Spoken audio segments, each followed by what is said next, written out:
Manusia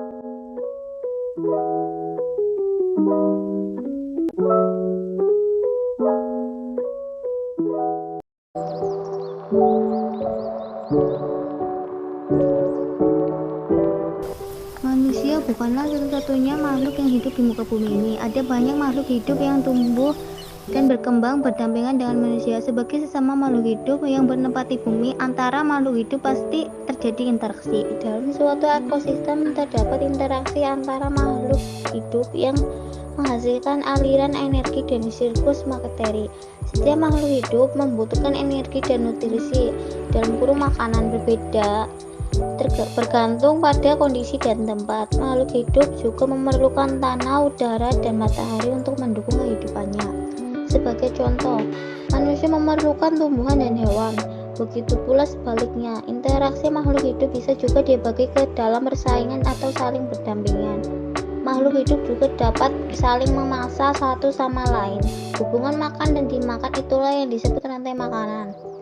Rantai makanan adalah serangkaian proses makan dan dimakan antara makhluk hidup berdasar urutan tertentu, yang terdapat peran produsen, konsumen, dan dekomposer (pengurai) untuk kelangsungan hidup.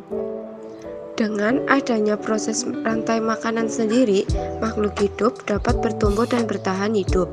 Proses makan dan dimakan dalam rantai makanan ini berlangsung secara terus-menerus dengan perannya masing-masing, seperti produsen, konsumen, dan pengurai. 1. Produsen. Produsen adalah organisme yang mampu menghasilkan zat makanan sendiri, yaitu tumbuhan hijau atau organisme autotrof. Produsen menduduki tingkat trofik pertama. 2. Konsumen.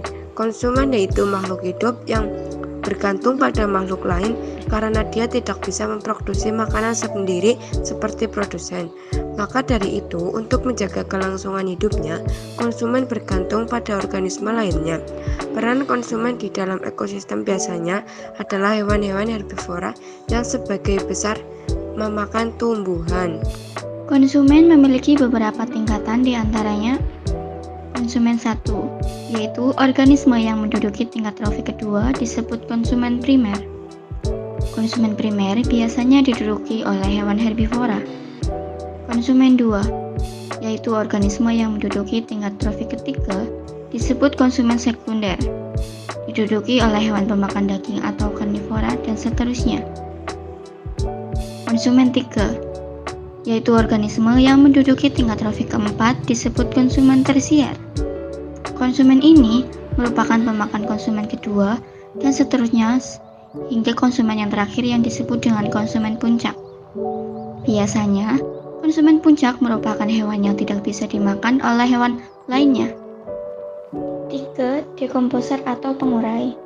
Pengurai adalah organisme terakhir dalam rantai makanan. Karena pengurai merupakan organisme yang mampu mengubah zat organik menjadi zat anorganik. Pengurai mengurai bangkai atau tumbuhan yang sudah mati, lalu mengembalikan nutrisinya ke dalam tanah yang akan digunakan tanaman untuk berfotosintesis. Disinilah siklus dari rantai makanan dimulai lagi. Berikut contoh rantai makanan yang ada di sawah. Padi yaitu sebagai produsen penghasil makanan untuk organisme lain. Belalang yaitu sebagai konsumen 1, karena belalang merupakan hewan yang memakan tumbuhan atau yang disebut dengan herbivora. Belalang memakan padi untuk keberlangsungan hidupnya. Katak yaitu sebagai konsumen 2, katak memakan belalang karena katak merupakan hewan pemakan lainnya atau karnivora.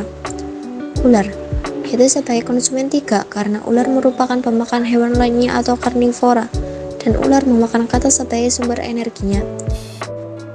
Elang yaitu konsumen 4, elang merupakan hewan karnivora sehingga elang memakan ular untuk keberlangsungan hidupnya. Dekomposer atau pengurai, perannya mengurai elang agar zat-zat dan nutrisinya dapat diserap kembali oleh tanah dan dapat diserap oleh tumbuhan untuk proses fotosintesis. Rantai makanan jenis ini termasuk rantai makanan di sawah dan tempat konsumen. Dengan demikian, makhluk hidup akan bertahan hidup dengan proses makan dan dimakan berdasarkan urutan tertentu secara berulang-ulang, dari peran produsen sampai pengurai.